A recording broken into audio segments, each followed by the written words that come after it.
At 4:50 in the morning, my doorbell started behaving like it was having a full-scale panic attack. Ding dong, ding dong, ding dong. Then the pounding began, like the SWAT team showed up because my Elias had skipped out on a debt, half asleep, wearing gym shorts and a single sock. I shuffled to the door and opened it to find 3 people on my porch, a bleary-eyed cop, a man in a polo clutching a clipboard, and Denise Crowley, president of the Maple Crest Reserve, HOA, sporting a reflective jogging vest and the sword of a nerd. Confidence possessed only by someone who once emailed the mayor about improper recycling habits. She jabbed a manicured finger at my face and screeched that my lease had expired. According to her, I was illegally occupying the property, and they had every right to remove me. The cop's eyelids fluttered shut for half a second, like he was contemplating all the life choices that led him to this porch. I stared at Denise and told her I owned this house and had for 3 years.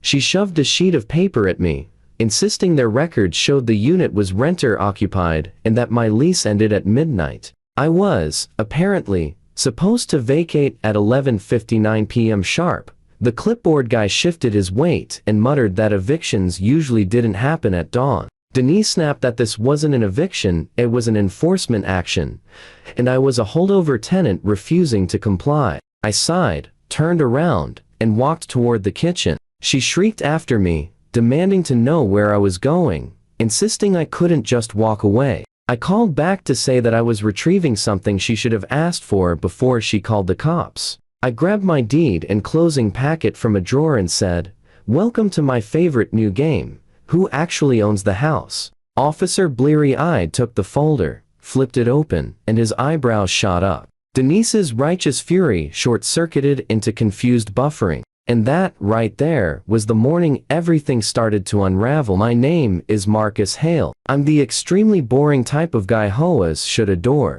A work-from-home software engineer. I don't throw parties. I don't own a drum set, motorcycle, or trampoline. My hobbies are making espresso over watering houseplants and minding my own business. 3 years ago, I bought a 3-bedroom home in Maple Crest Reserve, a suburban development outside Columbus, advertised as a peaceful, modern community with walkable trails and strong neighborhood pride. What that actually meant was, they have very strong feelings about where your garbage cans sit, and they will absolutely email you about them. Still, the homes were nice, the price was fair, and the HOA fees allegedly covered amenities like the pool, gym, and the world's saddest playground.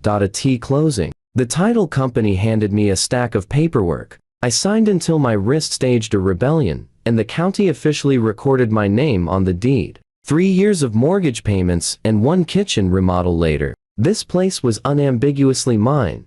Enter Denise Crowley.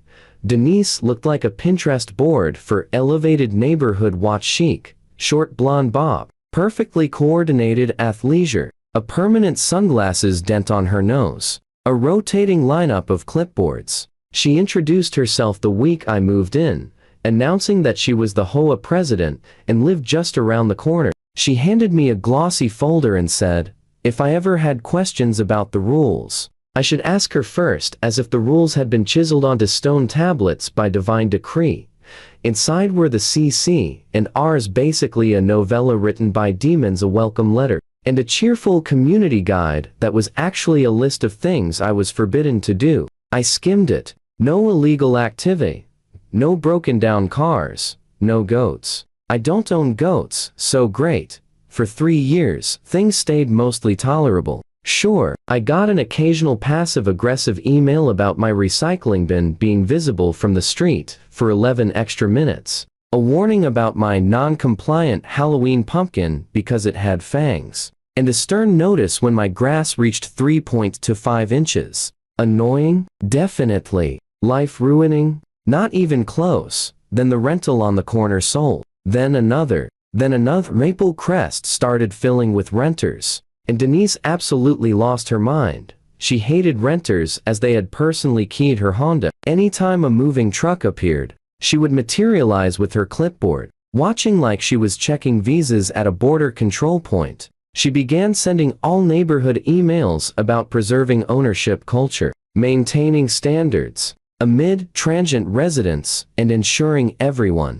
had skin in the game, subtle as a brick to the face, when an investor who owned a townhouse 2 streets over started defaulting on fees. Denise took it as a personal affront. She ranted at every board meeting recorded and posted online. Naturally, that renter-occupied homes caused 90% of their problems. So, when some property management company updated their mailing list incorrectly and flagged my address as renter-occupied, it was like handing Denise a loaded Nerf gun and convincing her it was a bazooka. It started small. I got an email labeled Lease Renewal Reminder, saying my lease at 218 Grove Willow was expiring at the end of the month. I replied that I wasn't a tenant, that I owned the home, and asked them to correct their records. No response. I shrugged it off as spam. Next came a violation notice, addressed to tenant at 218 Grove Willow, citing a cluttered porch which consisted of 2 chairs and a fern, a completely compliant and supposedly non-compliant grill, and an unapproved exterior modification, meaning my doorbell camera. Then an email from Denise arrived, stating that as a renter needed to remember that exterior changes required approval from both my landlord and the HOA. She said they had no documentation of me as an approved occupant and asked for a copy of my current lease. I replied that I was the landlord. I owned the house. I've lived here since 2022. I attached my deed and tax statements. She didn't apologize. She wrote that they would look into it. Over the next 2 weeks, I received 3 more renter emails. My HOA portal suddenly showed late fees belonging to some phantom landlord. My automatic payment for regular dues bounced because they had reassigned my account to a property manager in Arizona. When I called the management company, the rep told me their records showed a lease ending this month and an owner listed as Grove Willow Investments, LLC. I told her it was not an LC, was a human man with a mortgage. She asked for proof of ownership. I sent it twice. She said she'd escalate it. Meanwhile, Denise escalated herself. I caught her photographing my windows. When I stepped outside with my coffee and asked what she was doing, she gave me a toothpaste commercial smile. She claimed she was documenting exterior conditions because there had been issues with renters at this address. I told her there had been exactly 1 occupant for 3 years. Me, the owner. She tapped her clipboard and said that, according to her documents, this was a rental. That's when it hit me. She wanted my house to be a rental. If it were, she could control me twice. Once as a resident, and again through some imaginary landlord. I told her to fix her paperwork and went back inside. That should have been the end. Instead, she set her alarm for 4:30 a.m. and invited the police to my front porch. Back to 4:50 a.m. doorbell screaming, fist pounding, Denise on my step, insisting my lease had expired. Officer Ramirez, as his name tag revealed, looked profoundly, spiritually exhausted. He told me Miss Crowley had reported a possible illegal occupation, claiming the tenants refused to vacate after their lease ended at midnight and might become hostile. I asked if she really said that. He said yes, and that she had also mentioned a history of non-compliance and confrontations. News to me. I handed him my deed. Ramirez reviewed it, pulled out his in-car computer, typed, and nodded. County records confirmed Marcus Hale as the owner since April 2022. No liens. No foreclosure. Everything clean. He turned to Denise and said this was not a rental house and that her records were incorrect. Denise flushed red and snapped that the system must be wrong. Ramirez repeated that the county showed I owned the home. The property manager cleared his throat and said they might be working from an outdated report from when the developer still owned some units. He added that he was only present because Denise insisted there was an active eviction. Denise insisted that the board had voted to terminate my non-existent lease due to repeated violations, and that my refusal to leave constituted trespassing. I stared at her and said she couldn't terminate a lease that did not exist, and even if I were renting, the HOA had zero authority to evict anyone. That's landlord-tenant court, I told her. Not whatever this is supposed to be. Her eyes flashed. She claimed I had ignored multiple notices, never submitted my lease for review, installed cameras without approval, and committed the unforgivable sin of leaving my trash can out past 8 o'clock a.m. Truly, a dangerous criminal. Officer Ramirez raised a hand and asked Denise whether she had told dispatch that I was illegally squatting in the home, refusing to vacate, and might be dangerous. Denise hesitated, then said she did tell them I might be confrontational, and that I was ignoring a lawful order. Ramirez asked, "A lawful order from who?" Denise answered, "The whole like that should have cleared everything up." Ramirez exhaled hard. "Okay," he said, "here's the situation." He told her she had made a false report, misrepresented her authority, and dragged him out at dawn for what amounted to an administrative paperwork screw-up. She barked that it was a serious one. He turned to me and asked if I wanted to file a report. I said, yes, harassment, false report, and trespassing if she stepped onto my property without permission, which, by the way, she had. Denise's jaw dropped. She sputtered that I couldn't do that she was the HOA president, and this was part of her job. Ramirez told her it was not her job to misuse 911 or impersonate a landlord. That was the moment I realized this was not going to be one of those let it go situations. This was going to be war we're fought with PDFs. I work with databases all day. You know what makes my brain hum? Documentation. So I spent the next week assembling a digital murder board. County deed and tax records with my name. Every original closing document. Screenshots of my HOA payment history. Every email Denise or the management company has ever sent me. And that 4:50 a.m. lease termination notice she taped to my door after the fact. There it was in black and white, pursuant to HOA authority and board vote. Your lease is hereby terminated for failure to comply with occupancy documentation policies and repeated violations. It ordered me to vacate within 24 hours to avoid legal action. HOAs cannot legally evict you from your own home, even if they dislike your Ring camera. I took everything to a real estate attorney named Jordan Mendez. Jordan skimmed the stack, leaned back, let out a low whistle, and said, "Wow, she's ambitious," he added. "She really thinks she's the sheriff, the landlord, and the county recorder all at once." He pointed out the highlights. Denise's fake lease termination letter could easily qualify as attempted wrongful eviction. Her 4:50 a.m. 911 call labeling me an illegal occupant was a false report. Suppose she stepped on my property uninvited to inspect anything. That was trespassing, and her fabricated tenant records were being weaponized to treat me differently from other owner-occupants, which could become a fair housing nightmare if interpreted the wrong way. He asked if I wanted to light her up.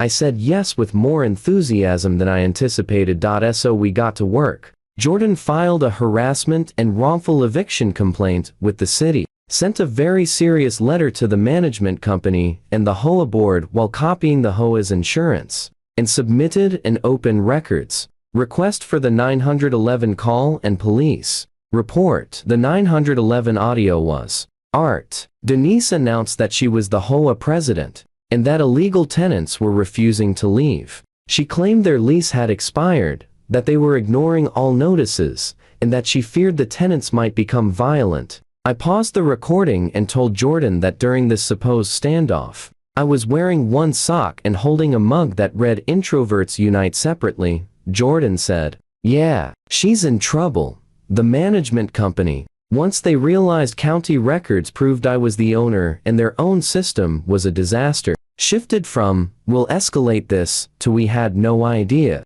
Please don't sue us," in about 48 hours. They scheduled an emergency board meeting. Before attending, I spent the weekend talking to my neighbors. Turns out Denise's antics were not limited to me. She had entered one guy's backyard to measure his grass height. She threatened another resident's teenage son with law enforcement because he had parked slightly crooked. She sent lease verification demands to 3 other actual homeowners she decided were too young to really own their properties. A pattern of behavior was practically gift wrapped for me. By the time the emergency HOA meeting rolled around, people literally brought popcorn. The Maple Crest clubhouse with its beige walls, harsh fluorescent lights, and folding chairs looked like the physical embodiment of an email thread with 20 unintended recipients. Denise sat at the front table like an empress presiding over her court, flanked by 2 board members who seemed desperate to be anywhere else.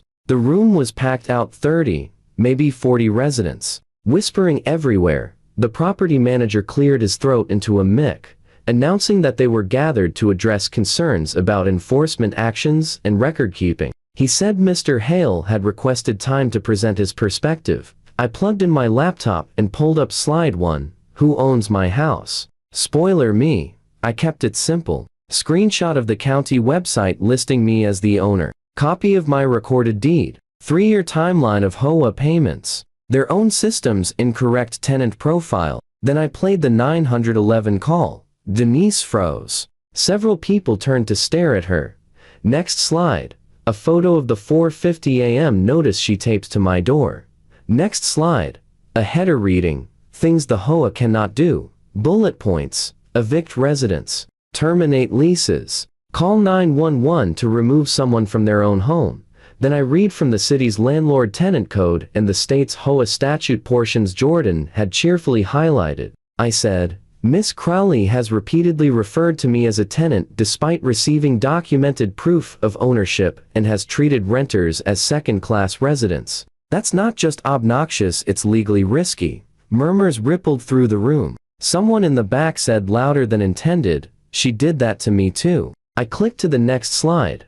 Anonymized emails from neighbors describing her inspections, threats, and comments about which streets felt less stable. I didn't even need to editorialize. I just read. The property manager looked like he wished the floor would open up and consume him. I said that on advice of counsel, I had filed complaints with the city and state, and retained an attorney to pursue civil remedies for harassment and attempted wrongful eviction. I noted that the responding officer encouraged me to do so, and documented that the HOA president's report was not accurate. I displayed the police incident summary with every name blacked out except Denise's thundercloud silence. The PTA meeting version of a riot. An HOA insurance representative whom I hadn't even noticed finally spoke. She said they were not made aware that the president was initiating what could be construed as an eviction. If an HOA officer misrepresents their authority and abuses emergency services, she said coolly,